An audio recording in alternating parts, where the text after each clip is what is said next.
की गोबरे आंगना लिपाई, गज मोतिया हो रामा चौका पुराई। राम जी के आसन रीखी के दुआर, गाई के गोबरे आंगना लिपाई, गज मोतिया हो रामा चौका पुराई।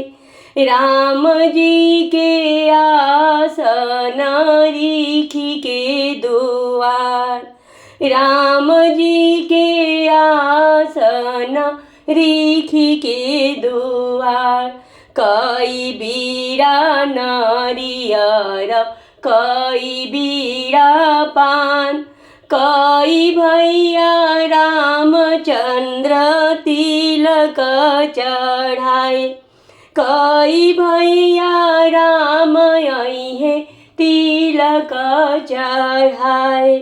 5 बीड़ा नारियर 25 बीड़ा पान, 4 भैया राम अइहे तिलक चढ़ाए, 4 भैया राम अइहे तिलक चढ़ाए। राम जी के आसन रीखी के दुआर, राम जी के आसन रीखी के दुआर। बैठेले राजा दशरथ जाजिम बिछाए, बैठेले राजा दशरथ जाजिम बिछाए। जंघिया श्री रामचंद्र कचरेले पान, जंघिया श्री रामचंद्र कचरेले पान। राम जी के आसन रीखी के दुआर, बैठेले जनैया राजा जाजिम बिछाए। जंघिया सीता सुन नयन ढारे लोट, जंघिया सीता सुन नयन ढारे लोट।